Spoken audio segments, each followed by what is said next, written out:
A vampire hunter walked into the bar. The rest of the patrons had gotten used to his presence among their number, same as they had gotten used to the vampire when he began drinking here 4 years ago. This was the rest, and the regulars felt that summed things up fine. There were high-dollar, classy places where you could take your business partners and create the illusion of class and money. Even when one had these things, that possession could be shattered like a glass window by one bad day. It was confidence that made riches, not fiat currency. And there were places of low ceiling and smoke where drinks are cheap and the lighting is so low you don't see the stains of mysterious origin. And then there was the rest. You didn't come here to party, and you didn't come here to network. You came here to drink and relax and enjoy not feeling. And when the feeling couldn't be drowned by the drink, the bartender was here to help. The sign over the door leading to the bartender's back room said, "The rest is silent." And while this was not always obeyed, there was a gentle warmth of spirit that patrons came to trust. The bartender felt this made the rest sacred. It would be a goddamn desecration violating that trust. The decor had a warm mahogany flavor, as if, and the bartender could confirm this if you asked, the walls themselves were made of whiskey. Well, whiskey-infused wood, bought from various barrel manufacturers because the owner thought it would be a nice touch. The bar itself was an antique, dating back to the old cowboy days. The bartender had a patter, because for a bartender the patter is the job, about bullet holes and old brands. He was fairly certain one of the dark shadows he pointed out had indeed been caused by some cowboy's beloved six-shooter. The rest were generally right enough to fit the story. Things here did not need to be true. They only needed to look right.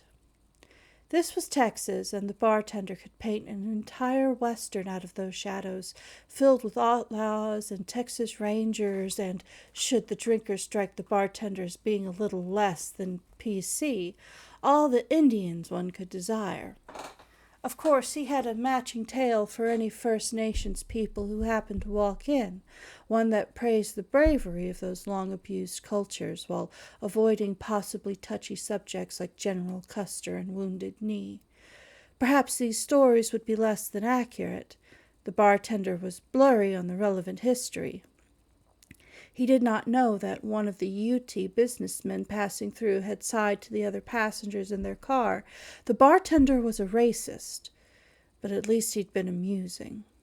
The bartender did not know this, but he'd been pleased with this judgment if he had. What was important was for neither story to be patronizing. The bartender wanted his drinkers to feel good while they were here. These drinkers might be sheep, but they were his sheep. And everybody came to the rest eventually. The bartender did not choose the clients. He just got them drunk. If he had his way, no one who came to the rest would ever have to leave. The rest was next door to the town's official hunter lodge. Leather-clad shapes in wide-brim hats drifted past the front windows, common as tumbleweeds. There would even be the occasional flash of weapon. Guns were rare. It wasn't always legal for a hunter to have one, and whatever they hunted might not die if they shot it. Stake-loaded crossbows were common. So were various sharp implements made of moon silver. Hunters were the safe boogeymen. They killed, oh yes, they did. They lurked in the shadows with blades as sharp as werewolf fangs. They just ate the bad guys for you, then tipped those fancy hats. On Saturday nights, when both the bar and the lodge were hopping, regulars would sit pressed up close to the windows and make bets about what they'd glimpse under the leather dusters. Handcuffs, swords, knives, gauntlets were popular. But most hunters never went into the bar. Most hunters never went anywhere garbed up like that if they weren't out for a kill. And that was why the barflies stayed indoors and played their betting games from the safety of tempered tinted glass. Most of them were human. Some of them were not. One would assume that if one had done something bad enough to capture a hunter's attention, one wouldn't come out in public. Instead, you'd hide in the dark places with locks on the doors and weapons hidden within easy reach. But the fear is there from the long ago days, when one didn't need warrants and jails, and the hunters would come if you even smelled of magic. Those were the days of the burning stakes and the pierced hearts. The days when a mistake meant the lodge simply had to pay forfeit and apologize to the surviving family. Maybe if the mistake was grievous enough, the lodge might fund a memorial statue. There are plenty of those in Europe, those the Nazis or the communists had left intact. But those were the days when death was easy, and it didn't matter if you felt a witch or plague, vampire or hunter. The only promise was that you would die. Today, you'd been given the right to live, so the hunters had to play nice. This hunter began drinking here just a few months ago. That made the bartender feel proud. A hunter had chosen his bar for, well, rest. Oh, someone else owned the rest, and the bartender saluted the guy on the rare occasions he stepped out of his office. But mostly the owner just wanted double old-fashioned, extra bitters, burn the orange zest. The bartender kept them coming, save for the nights they had to run bills and audit the booze, and the owner had to work. The bartender was proud that the owner trusted him to run things, while the owner got throw-up drunk in the back. He was proud that 3 of the town's 5 permanent ferry residents came here to drink Guinness, or bourbon neat, or Jackie O's with the lemon salt instead of sugar here. He could even feel a begrudging fondness for the vampire, who brought dates in so the bartender could get them drunk and make them smile, while the vampire tongued knots into the stems of cherries he could not eat. The bartender did not trust vampires. In his opinion, no one should. You couldn't even identify them by their choice of alcohol. But this one tipped like a dying man. The bartender liked the wage. Still, he had worried the first time the hunter came in the bar. Oh, the law said they couldn't kill without a death warrant, and a warrant meant that whatever they were chasing had already gone through something like a trial. The law also said that if a hunter didn't have a death warrant, they had to apprehend their quarry alive. That was why they carried handcuffs that were worth nearly as much as a car, why they had nets made of silver chain mesh, so they could say, "I tried." But everyone in the bar knew that the law is only as good as its enforcement. Dates on a death warrant can be fudged, and even when they can't be, you just have to say it was self-defense. Non-lethal methods are window dressing for concealed carry and hidden knives. "We ought to make him stay out," the owner had said when the first night was over. "He's spooking the other customers." The bartender had to agree when that tall, slender man entered wearing his ridiculous coat and fedora, not the most often misnamed trilby with its short brim and creased front, but the wide thing worn by guys like Indiana Jones and Frank Sinatra. And he sat down right next to the digital slot machine. That first day, everyone left. That was prime real estate in bar terms. That was where the dedicated were supposed to sit. Vodka martinis hold the vermouth, and put in quarters and dollars and credit cards into the slot machine with equal abandon. Here at the rest, those dedicated gamblers only won drink tokens. The owner had suggested they put an actual money prize into it, but the bartender had worked illegal gambling shacks before, and you didn't want that kind of trouble. But for a while it looked like they might as well have put real money in the machine to start with, because there was that damn hunter taking up the bar's version of Park Place and Boardwalk, and with him in the place nobody wanted to drink, let alone gamble. But the hunter never did anything except order neat whiskey. The most expensive ones, the kinds old enough to drink themselves. He even brought his own garnish, unique enough to give the bartender pause, but by then he knew the hunter wasn't here as a ruse. He drank with the steady pace of the marathon runner, even conscientiously ordering a glass of water between each whiskey. The bartender broke steady drinkers into a few categories. There are those who do it for recreation. There are those who drink to prove themselves. And there are those who drink to run. This guy was a runner. He was drinking to put the demons to bed. Slowly the bar got used to the hunter, and now it felt almost all right, having the leather-clad figure in his regular chair. Just one of the guys, almost. That long coat was opened often enough for patrons to see an absence of the expected glittering weapons, and he delved in his pockets enough to prove there wasn't anything hidden in there. He carried change and pens, not the ammo for a hidden derringer. Maybe twice he had forgotten to empty a pocket, and the weapon thus produced, once a small hand crossbow that folded up no bigger than a phone, and once a little throwing star in a small leather sheath. He'd placed it on the bar out of his own easy reach, asked the bartender to secure it, then brought around for the whole house to apologize. This was an acknowledgment to everyone that he knew how dangerous he was, and he was sorry for it. That was when life really came back to the rest, when they knew he was trying to make them safe. A couple of regulars had taken to buying the guy drinks, the gambling addicts had returned to the muzzled one-armed bandit, and a small press of the curious gathered at some predetermined area, the fringes of the hunter's aura. There'd still been generous caution, up until the hunter did something about the out-of-towners harassing one of the Fae. It had been a guy from West Side. Harmless as far as the Fae went. He worked in a grocery store. Cashier. He could get anything you wanted in the store instantly. Forget your chives or those pickled red onions that one patron liked so much. Here they are. Saved everyone time. He couldn't live on his own, though. Had to go visit some big high mucky-muck every week or so. He'd been one of the first ones to clear out when the hunter began coming around, and he'd been one of the first ones to come back. The out-of-towners would normally have been restrained, but with the hunter in the bar, the idiots got brave.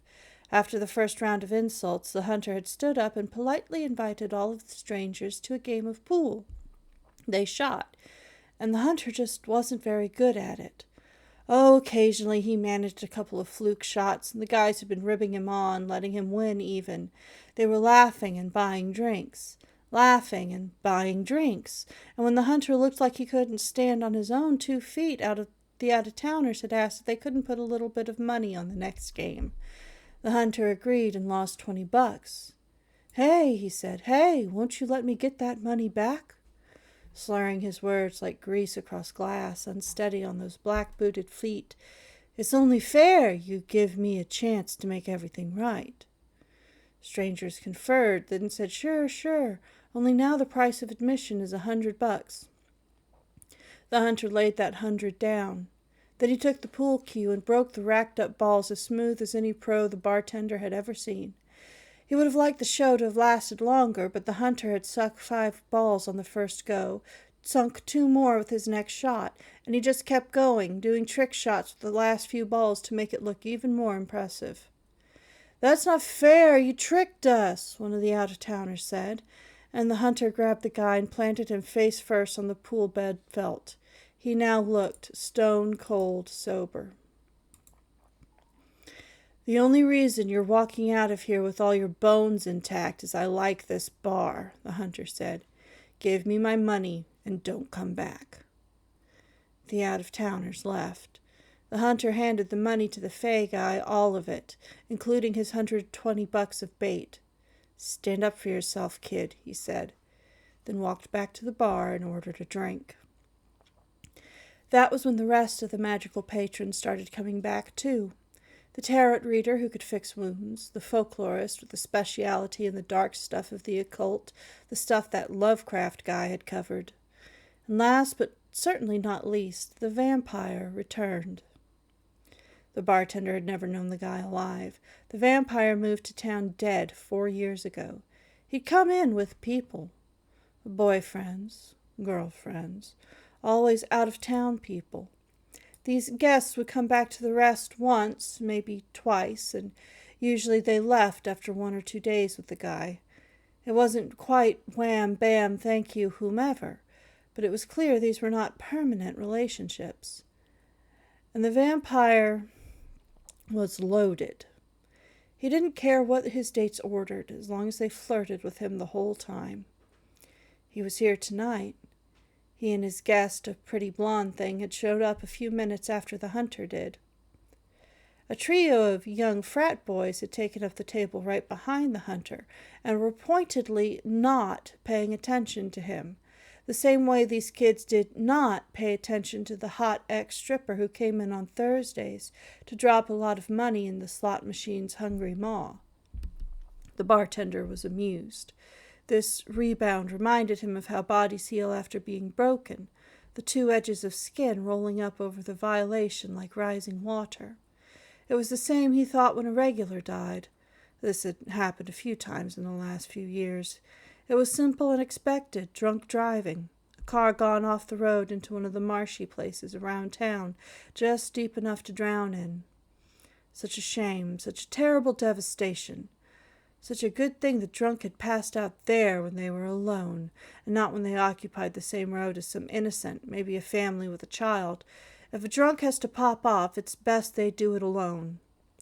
Still, a regular's place in the usual turn of business gaped at first, as if you could see through to the blood and bone within.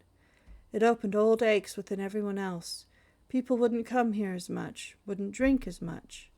Then slowly the bar would heal, their names would be spoken less and less, and the first time a regular sat in the absent person spot, well, that just felt like coming home. Sure, the bartender missed them, but normally the dead don't drink. The frat boys watched the hunter work his way through his first 4 neat scotches. He wanted them in lowball glasses, said he liked to let the whiskey breathe.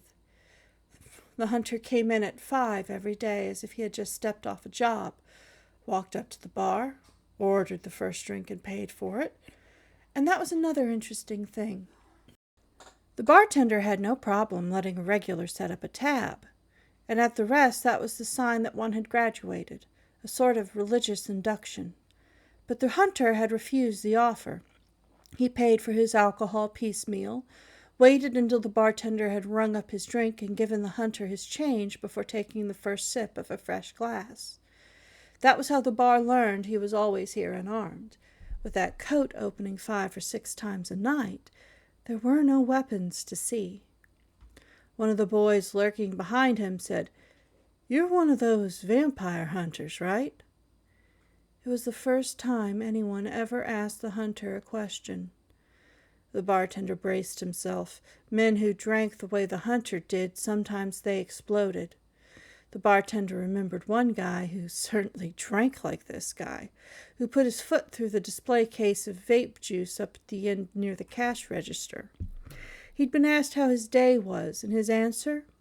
"It's the anniversary of when my effing wife died. Nobody checked on me, and my kid just told me to forget their number. How do you think my day was?" And then bam, the shattering of glass, the fragments raining over the guy's black work boot. And the guy sat down, blood running unnoticed from his leg. Hands to his head, the guy had wept. The owner had demanded the widower be trespassed out. The bartender would have let him stay. Pay for the glass, of course, but here, have another drink. You got unburied dead, no shovel. What do? You drown it. You drown them back to sleep. But the bartender needed his paycheck, so he brought the guy to the back room for an apology and final drink, and the poor widower had never darkened the Rest's CBD vape sales again. He'd been one of the guys to drive their car off into the marsh. Poor guy. The frat boys were occupying his usual seat. But here now the hunter just smiled. "Yeah," said the hunter, "I'm one of them vampire hunters." "Cool," the kids said to each other. "Cool, cool." They put their heads together as only dumb chuckle-fuck muscleheads can. The acne scars hadn't faded off this lot yet. Kids like that have such a special kind of stupid. The hunter was a big man. Lean lines and ripcord muscle, a little bit of stubble, a little bit of dirt. The blondest human the bartender had ever seen. Was he human? Hunters only hired humans, right? With eyes the color of good whiskey. The owner was too cheap to stock it, but the bartender had a bottle of Johnny Walker Blue Label in that back room, and this guy had eyes like that. It matched the gleam in his glass as he drained his 5th shot. One of the frat boys, the designated brave one, walked up to the bar to join the hunter. He slid into the space between the hunter and the vampire, and a less observant patron might miss the slight tightening in the hunter's shoulders, the wave of loose relaxation that ran from the vampire's head all the way down to his stylish Italian shoes. There wasn't a regular in the bar that unobservant. The kid, being a dumb chucklefuck, didn't catch a thing. "So what's it like being a monster hunter?" The hunter rolled his eyes. "How about another round?" he said to the bartender. Opened his empty coat to dig his wallet out of a pocket. "Funny that. A guy this experienced with weapons should know how to store his gear so you don't flash the whole bar." The bartender slid the bar's 25-year-old scotch to the hunter, then said, "You?" to the kid. The kid had not consumed enough alcohol for this to be an easy question. But he was young and dumb and more interested in shocking his elders than getting a good buzz. So he said, "How about a slow, comfortable screw against the wall?" And he chuckled, eyeing everyone else, proud of his stupid joke. The bartender had heard that one 1,000 times, usually from bright-eyed bachelorettes out for a night on the town. He always felt sad for those girls, those long, long legs, eyes that flutter with the effort of staying awake and alive to drink.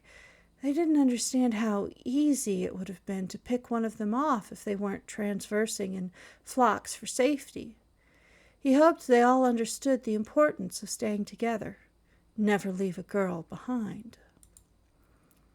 The bartender mixed the drink, his movements profound and liturgical.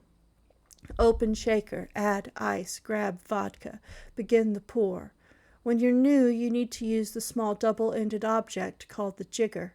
Despite some unfortunate phonetics, this object was probably named because of sailors tumbling off their boats, desperate for rum and women.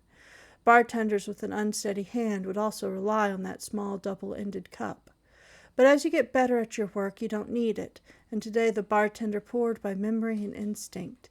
He'd gotten a tarot card reading once, and the magician had turned up. The tarot card reader said it indicated a master of their craft to the point where work becomes play. He knew it meant him. Add Southern Comfort, add slow gin, orange juice. Should be fresh squeezed, but even this bartender has limits. Now shake, shake. Impact glass against the side so hard it cracks. Feel condensation turn to frost. Get a rhythm. Get some theater. Give the patrons a show. The bartender had the privilege of class. He didn't need to do anything too fancy. He gave the kid his garnish, then realized an error. He'd forgotten the hunter's sole request. It had been the 7th or 8th drinking session, not long after the hunter refused to open a tab. He'd motioned to the bartender, then handed him a sealed jar. It held garlic, roasted and pickled, skewered on small metal picks. He wanted that in his drinks. "You hunt long enough," the hunter said, winking. "You get a taste for garlic." The bartender had never had to ask for more. The hunter always seemed to know when the jar ran dry. So the bartender set the jar on the bar top and pulled the garnish pick out. The garlic bulb had been roasted and sliced into rounds and was skewered by the long metal pick. Enough garlic to season an entire dish lay in the whiskey, and the hunter would let it marinate for a minute before consumption. Weird, but the bartender thought to each their own. The hunter gestured at the bartender with his head. "Pay the man." "We're running a tab," the kid said. And the hunter looked irritated for the first time. "And what if something happens? You have to leave the bar quick and you don't come back, or you die on the way. You want to stiff the bartender for $100 or so of his best fine whiskey? Don't make someone else clean up your mess. Pay the man, kid. Keep your accounts current." So that was why the hunter always paid. The first few times the bartender had assumed this meant no tip, but the hunter always gave a big one at the end of the night, a Benjamin or more. There were reasons the bartender wanted to keep this guy around. The brave kid paid, fumbling through his bills with shaking hands. Hero worship, the bartender assumed. "You looking to become a hunter, Ace?" the bartender asked, and the brave one flushed. "You weren't supposed to want that in this day and age. Hunters were too violent." The bartender thought that people slept better when an active lodge was in town, but he also had patrons who wouldn't think so. "Yeah," the kid said soft. "Yeah, I want to be a hunter." The vampire at the end of the bar let out a laugh. He had been a small man in life, but he moved with a gravitas and a majesty that made his still small stature and slightly greasy appearance immaterial. He wouldn't eat or drink anything at the bar, but he paid for his guests' drinks as if they were doubles. He and the hunter had even had a conversation earlier, mostly about the weather. The vampire sure kept a lot of bar between himself and the hunter, though. It was this space the brave one had filled. The brave kid did not even glance at the vampire. How would we do that? Become hunters, I mean. The vampire overheard the kid's question, gave the hunter time to answer, and when the hunter hesitated, the vampire leaned in. They have tryouts every year. There's a centralized place in every state. You sign up, you get a month to train, and then you gotta impress their glorious leader. The vampire saluted the hunter with the cherry stem from his date's last drink. "There's a hierarchy?" the brave one said. "There's a hierarchy?" the brave one said. "Sure," the vampire said, "only they're not supposed to talk about it." "It's the blood," the hunter said. "That's what he's talking about. And not everybody of the blood are leaders. Some of 'em have to haul pig iron just like the rest of us." "Blood?" the kid said. "The descendants of Jonas Hunter," the vampire said. "What a life, right, my friend? Poor sap didn't even get to have his own last name." "None of them do if they're of the blood. Last name Hunter, the lodges are your whole life. I mean, some of us, some of them." And the hunter was already shaking his head because he'd let something slip he hadn't intended. Even the bartender perked up a little bit. This was a blooded hunter? Well, wasn't that something? "Some of us try to break free. It never works. Hunters are hunted, you understand? We have to stay together for safety." "The descendants of Jonas," the brave one said. "Is that guy significant?" The vampire laughed. "You serious, kid? Jonas Hunter, the first hunter, the immortal." "The immortal?" the kid blinked. The bartender gave the vampire a glass of vodka for his guest. "Don't be too hard on the kids these days. They don't even study the classics anymore. Here, watch." And he turned to the kid. "You ever heard of the Golden Dawn, the Rose and Cross, the Necronomicon?" The kid looked lost till they got to the last one. "Yeah, I know that. That was the book they used to study in high school till it got banned. The one by that one guy. I think they unbanned it a couple years back. That's the one that talked a lot about ancient gods. Why did they ban that?" "Florida," the hunter said, polishing off his latest shot. The kid looked lost. "Specifically, the destruction of the Florida peninsula. Somebody warehoused a bunch of deep ones on it, and Florida went away. See, deep cults, they're not like me or that fairy dude over there. They're still scary," the vampire said. "It's religion, isn't it?" the brave kid said. "I mean, protection by freedom of religion. It should... And the kid was too drunk to fumble through the same constitutional crisis that deadlocked the Supreme Court on a yearly basis. "Sort of. It's religion until it's not. You see, that's how they sucker people in. The one below finds you in your sleep." The vampire leaned forward, mesmerizing them all with his words. He could have done it with his eyes, too. He was meeting their unprotected gaze, but they were safe here with the bartender and the hunter, safe as houses. You start dreaming of dark water and glowing eyes, and pale things in the dark. And then it starts offering you things: money, power, sex. He paused. Immortality. That's what got me. I never went very far in the cult when I was alive, and the one below lost interest in me after I was dead. No soul left to grab, is the theory. The hunter turned around on his stool. You were involved in deep cults? Dabbling. I was young, dumb, and back then I thought that living forever was the way to go. The vampire turned back to the brave one. See, you want to live forever. You got 3 choices. You got the Fae, you got the vampires, or the deep. Take the first one, you suck up to the higher Fae till one of them brings you to their realm. Which is all nice and all, but you can't leave. It's all well and good if your new master's nice and sane and wants to give you a good life, but that's not the stuff the Fae are known for doing, if you read me. The kid nodded. I read you 10-4. Then there's vampires. And the thing about vampires is you're dead. And most of us get our second death before we learn how to roll somebody. A lot of masters won't tell you that before they turn you, you know, how bad the statistics really are. My master, mine's Houston's big bad. He's real big on informed consent. He made sure I got what I was signing up for. Most of us don't see 6 months, and of the 3 great things in life, you only get to keep the sex. What are the other 2? The brave one asked. Food and wine.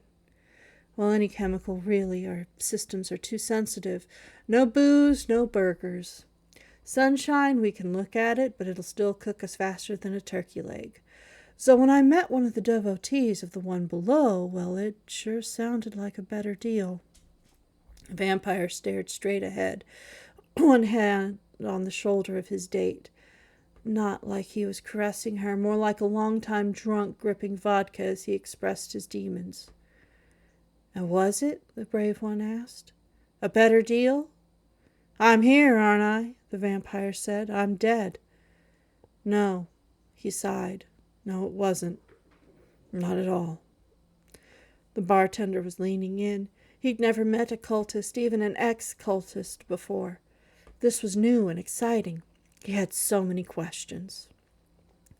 Had your cult done the stone raft yet? The hunter asked. You looking for a reason to kill me, Hunter? The vampire said. It was a pleasant sound, but it had teeth to it. Nobody is going to cop to the stone raft in front of you. What's the stone raft? The brave kid said. It's your sales pitch to the one below, the hunter said. The vampire nodded. See, there's a bunch of rites you can do to contact him. He's not a god, he's just the god's gatekeeper. The terror beyond the gate now, that's the deity in question. Some people call him the mad god, as if sanity and madness were labels that could ever apply to him.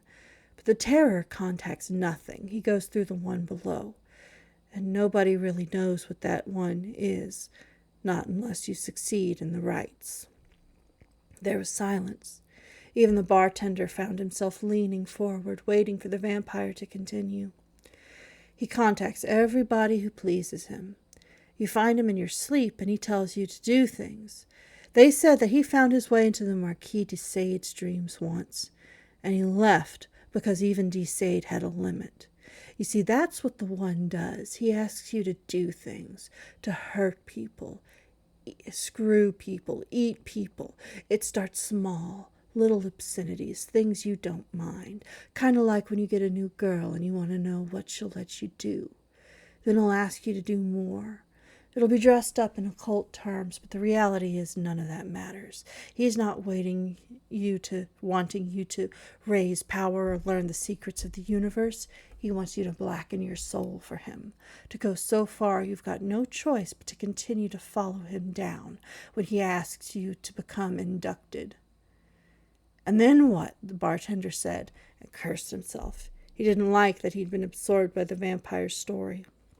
Well, you go far enough, eventually somebody in your cult gets the ritual of the stone raft explained in their dreams, and he stopped, looked at the hunter, afraid. The hunter's expression was compassionate, though his eyes were agate hard. I don't have a warrant. And with the master of Houston in your bloodline, something you regret this much, I can give you a pass. Tell your story. He said it so softly. We got that far. We did the stone raft, the vampire said. And he had to stop for a minute.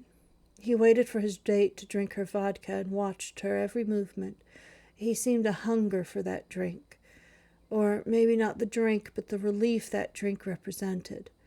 The bartender had always pegged the guy for a Lothario. He was always handsy on his dates, but maybe the bartender had been wrong.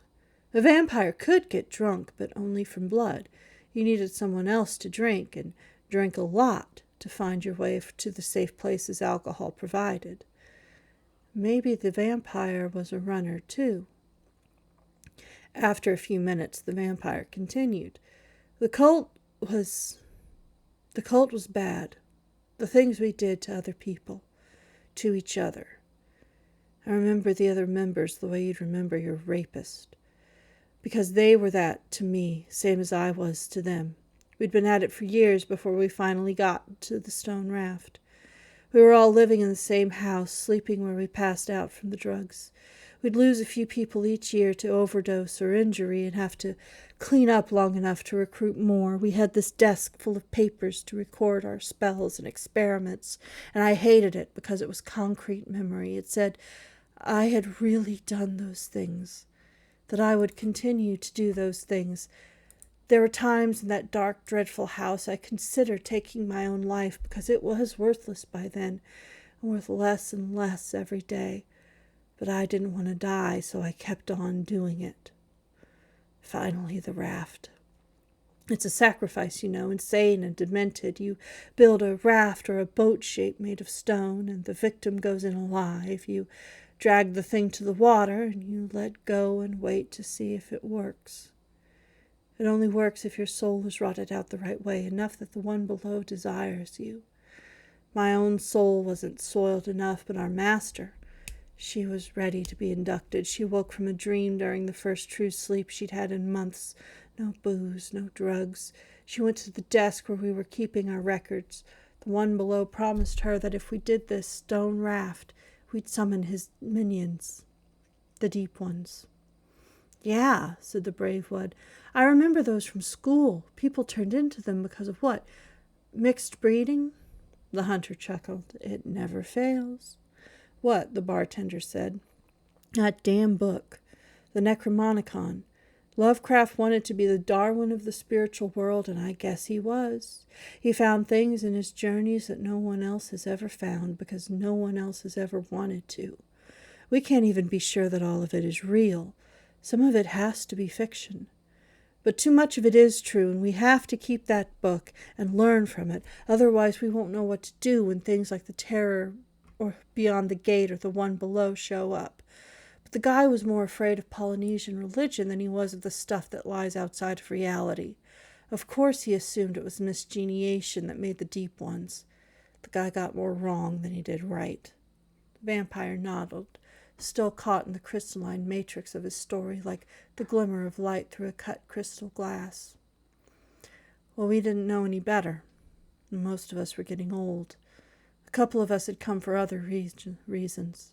Magical gifts they couldn't control that our master swore she could. One guy wanted money, poor bastard. She wrote it out in one day. The stone raft ritual. You get rocks and you bind them together into something that looks like a boat. Ours looked more like a canoe made out of cement, but we weren't that creative. We knew it wasn't going to float, and we were too far inland to make the beach a reasonable choice. We had to worry about discovery as much as we did the magic. The canoe was something we could move without getting caught. We dragged it down to the nearest lake, and we all drew straws. The guy who wanted money, he got the short one. Maybe we could have found somebody from the street to use, but that would have drawn attention. By then anyone who would care about us was long gone. We'd either chase them off or... The vampire stopped. The bartender had never seen that much pain in someone's eyes before. He glanced at the hunter, who was still staring straight ahead. The hunter's whiskey glass was empty, and the hunter held his shiny custom toothpick from the pickled garlic garnish, turned it back and forth between his fingers. It gleamed like silver in the bar light, but the bartender had checked. It was regular steel. What happened? The brave one asked. We put our sacrifice into the boat. The guy who wanted money, our enemy, our friend, we were all bound together by what we were doing. We had left sanity behind, and we were feeding each other's delusions, pumping each other up. It felt right when we did it. It felt right to put that man in the boat and tie him into it, bind him down with cement. We painted things on that boat in blood, and then we dragged it into the water. We were like pallbearers at a funeral. I can't go to human funerals to this day because I see the mourners carrying their beloved dead, and all I can think about was the weight of that thing and its movements as the sacrifice tried to escape. As soon as we had dragged it all a foot under water, we felt something grab it and take it from us. The boat raced off into the water, into something deeper than our lake should ever be, and we stood there and watched the ripples as they faded away. "Hold on," the bartender said in spite of himself. He just couldn't help it. "You said something took the raft from you? It didn't just sink?" The vampire smiled. "Yeah, I remember it." My friend's face was uncovered, and I was holding that end of the boat. He turned redder and redder as he tried to hold his breath. "You know, it's funny how many of my kind don't understand why humans fight for their own survival. He was our sacrifice. He was going to die, and he knew it, and he didn't give up." I felt the one below's power as it crossed over my hands, like tentacles reaching through the water. The water got solid, and it burned to the touch, but I didn't let go, not until the boat was yanked out of my grip, because I was staring at my friend's face, and I was thinking, I don't want to die either, friend. So better you than me. The vampire sighed, shifting in his chair. The rest of the bar hung on his every word. Even his date, who looked frankly appalled at him, sat frozen in anticipation. "So what happened?" the brave one said. "We were supposed to wait. We camped out on the beach, and in the morning the one below returned the boat. It was empty. Even the concrete we'd used to hold him in was gone. The whole thing was covered over in this clear, glossy stuff like glass, and things moved in the glass. It was like blood. For a long time I couldn't look at blood as a vampire because that stuff, it was the way we see blood. There were motes of light floating in it, red light, and it shifted with the movements around it. And there was something inside the boat, something small and dark. It reminded me of those large brown seeds that sometimes wash up with the tide. I didn't get a good look at it because our master ran forward and swallowed it whole, ate it, one gulp, quick as lightning, because it was her reward. It was her induction into the true cult. We had to get home in a hurry after that. We thought it was because she had some new grand insight, but he stopped, closed his eyes, opened his eyes. "Could I have a drink? Just a vodka shot, just to hold it in my mouth. I won't drink it, I swear." The bartender moved as if caught in sleep. Anything to keep the story going, he thought. He stopped himself with the bottle and glass in his hand, alcohol halfway up the bottle's neck. If the vampire did drink this, he'd die. The hunter gently reached across the bar and pushed the booze back down. "Give me a shot glass," he said, then paused. "Better yet, make it a low ball." The bartender did, passing over a cut crystal glass that cast small rainbows in the bar's wood finish. The hunter smiled as if recognizing the well-made tools of another profession. "You got any knives back there?" "No." The hunter looked almost disappointed as the bartender shook his head. Then he reached up his sleeve and pulled out a small pocket knife. Swiss Army. Mundane. It looked like something you'd buy at Walmart. The hunter's smile was apologetic as he uncuffed the fabric about his wrist. He positioned his left hand over the glass, pressed the tip of the tiny, safe-seeming knife against his pale white skin. "Why?" the vampire asked. Hunter smiled. "I'm giving you a gift. You earned it." The hunter didn't even wince when the knife pierced skin. Blood spurted out immediately, and the man held it over the glass, let it drip in with a steady pattering sound. Heat from his body cast steam up the glimmering crystal sides. I'll tell you a story, vampire. Give you a chance to come back to true, the hunter said. The story is that there was once a man, a dumb farmer climbing around the fields of Ireland. If it wasn't close to Christ's birth, it wasn't too long after. Hunter tradition is that the guy was leading his flocks when he came across a giant of a man. The farmer had lived in the shadow of the She mound since birth. He knew the look of the Ae She when he saw them, the Tuatha De Danann, the fairy. The man asked to be hidden in the farmer's home, and the farmer agreed. A few hours later, here came the fairy hunt itself, with the Dagda, and she who had become Titania, queen of them all, riding at the fore. The farmer fell to his knees in awe of them. Titania demanded to know where the fugitive had gone, and the farmer didn't want to die, so he told her. "He's in my house," he said. And the Dagda and Titania's consort went in and pulled the man from the house. And the fairy man screamed, not at those who were manhandling him, but at the farmer. "Why did you betray me when I asked for your help?" The farmer simply said, "I did not want to die." Well, the fairy man was not just a fugitive. He was the former king of the Ae She himself, Nuada, who had not yet become Ergetlam, who had not yet suffered the severing of his hand in vital force. And Nuada said, "Have what you will and be damned," and lashed out at the farmer with all his power. After the king was gone, the farmer asked the Fae to tell him the nature of the curse leveled at his head. Titania's handmaiden examined him and began to weep. She said, "You won't die. You'll live. You'll live forever until the end of all men, and you'll watch your children die in suffering and torment, or else you'll end them all by your own hand." And the king's curse held. Poor bastard that he was, the farmer lived to see the Fae retreat into their sacred mounds and saw the magic recede. He saw the Romans come and the Christians, and they brought their own horrors from other lands. And the farmer, because he had been alive so long, he got rather good at killing those Romans and those Christians and the horrors that came with them, and he hunted them and invited his children with him to hunt until they all got very good at hunting. And when it came time to take on a Christian name, well, he picked the name Jonas Hunter, and that's the name he carries to this day. Yes, the king's curse held true. I tell you this story, vampire, so you can appreciate this gift. You're not going to get blood of this vintage again, said the hunter. He rapped his wrist as he spoke, and at the last sentence slid the blood across the bar. With a shaking hand, the vampire took the blood. He stared in quaking horror at the man in front of him. "You're claiming to be Jonas Hunter himself.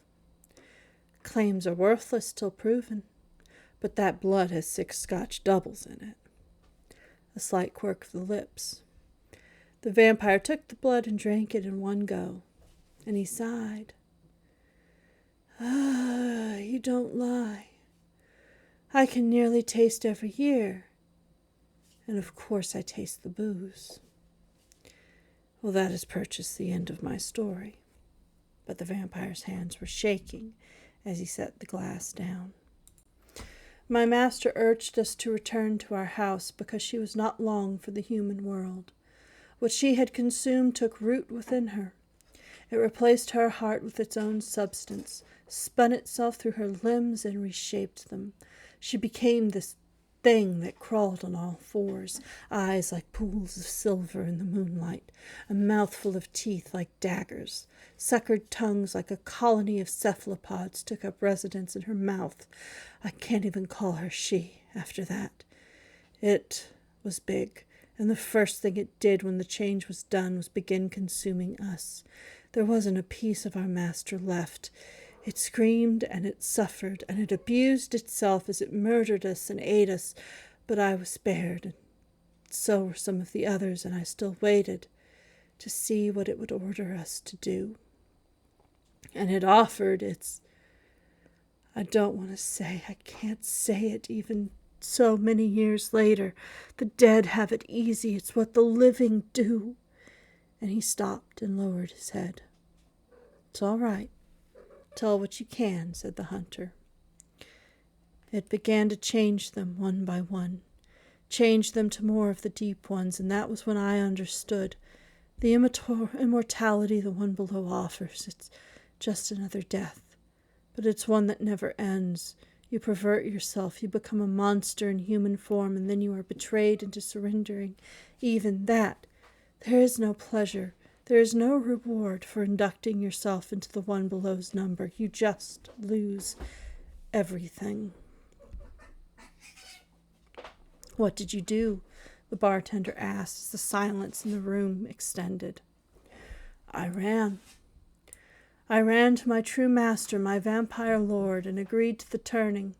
I agreed because the one below would not leave my dreams until I was dead, and I knew he had his minions following me, wanting to bring me back to either induct or to feed his inductees. Death would be my only salvation, and still, despite it all, I did not want to die.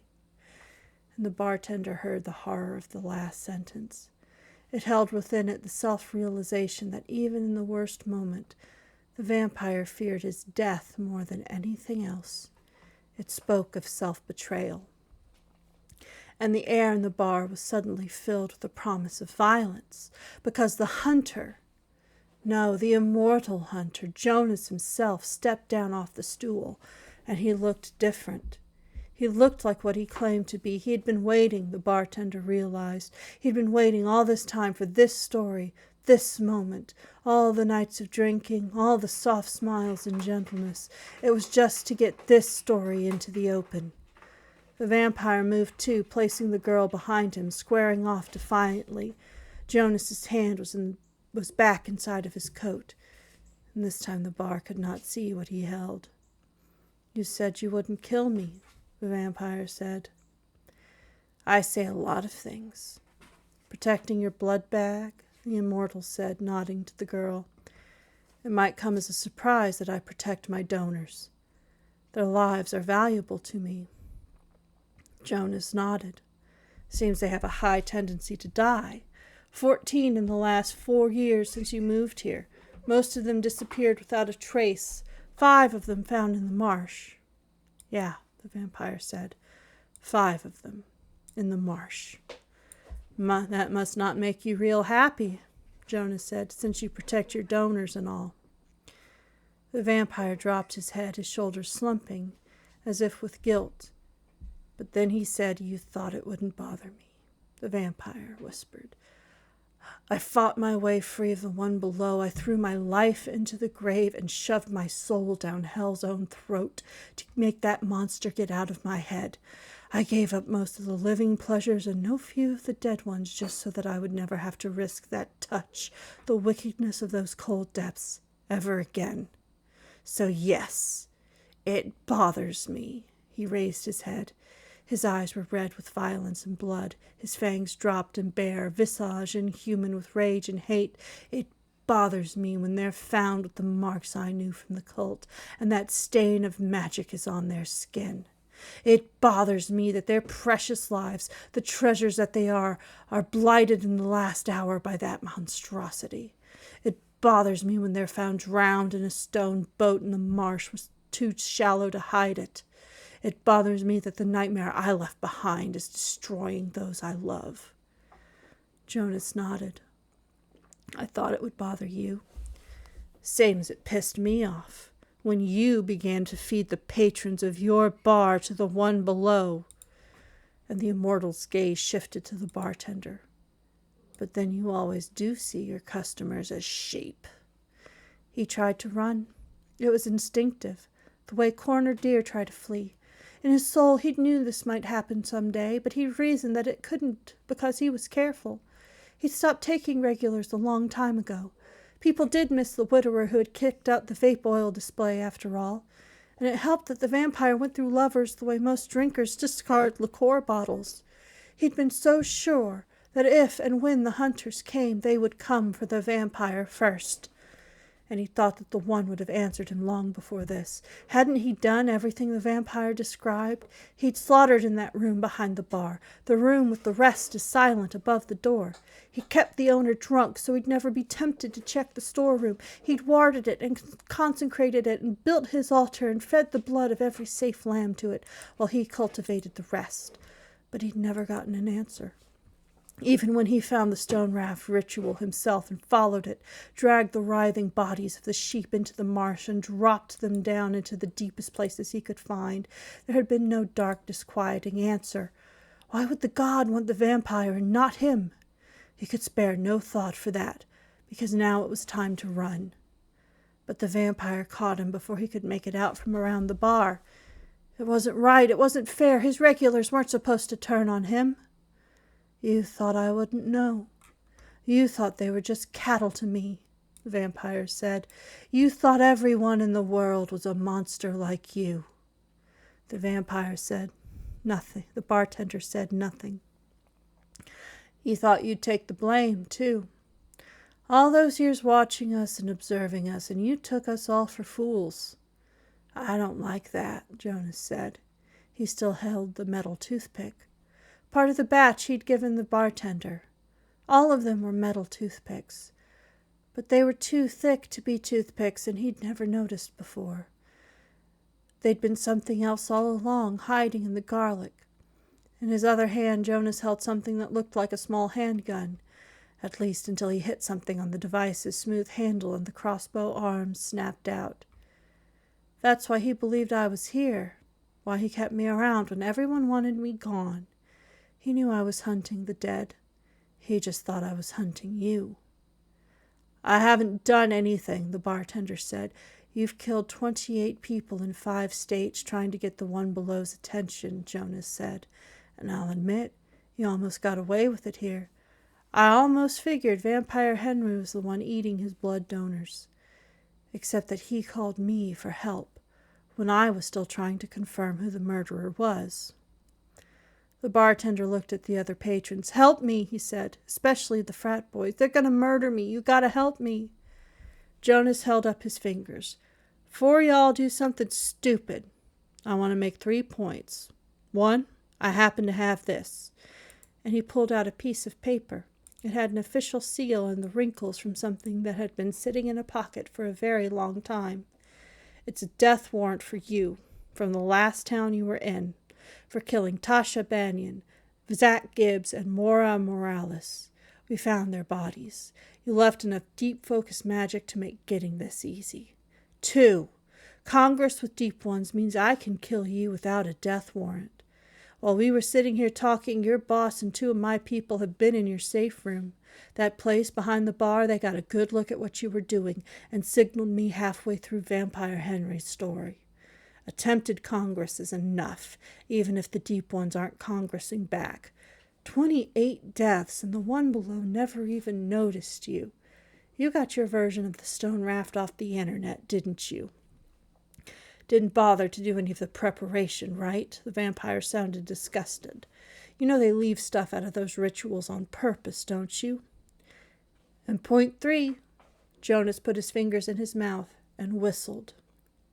The frat boys stood up. So did 3/4 of the other patrons. They were all in street clothes, but they suddenly gained an air of maturity, of duty, and of discipline they hadn't before. And the boys the bartender had dismissed as dumb muscle-head chuckle-fucks, as innocent, curious little lambs he had earmarked for slaughter later. They stood up with the confidence of soldiers. They took him from the vampire, held him with his back to the bar, and their hands were steel that could not be broken. Good job, boys, the immortal said. I was shaking, sir. I was sure I gave it away, the brave one said. No, you did perfect. The fear was what sold it. But next time, and I cannot emphasize this enough, pay for your drinks. Never, ever make someone else clean up your mess. Yes, sir, said the brave one. You're all hunters, the bartender said. All of you. Yep, Jonas said, and he put the spike used to hold the garlic. No, he put the small crossbow bolt in where it belonged. The garlic, the bartender said. Yep, useful ruse, isn't it? Everybody assumes that it's the garlic I'm trying to get into a place. Sure helped misdirect you, didn't it? You assumed if I was doing anything, I was going after Vampire Henry here. Bringing ammo and a weapon separately, and nobody really registers the plan. At least, not until the execution. The crossbow clicked as he finished wenching it. The hunter glanced at the vampire, who held the bartender upright, the grip a vice. You got anything you want to say, Henry? He killed them all, didn't he? Every single one. Vampire Henry said, and his heart was in his voice. The hunter nodded as bloody tears leaked from the vampire's eyes. He wiped them away with a harsh hand, bruising his own dead skin. I didn't deserve them. I tried to keep the stain off them, I really did. No, I have nothing to say. I just want him to burn.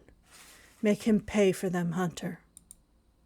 Jonas Hunter, the immortal, the bane of the Fae, the quench of the everlasting fire, the divine protector of man, put a gentle, understanding hand on Vampire Henry's shoulder.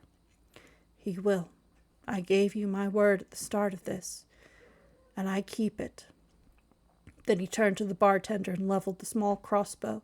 The bartender could already feel it, an anticipatory tingle between his eyebrows. Please, the bartender said, please. Death is so forever, and I don't... The crossbow twanged, and all the rest was silent.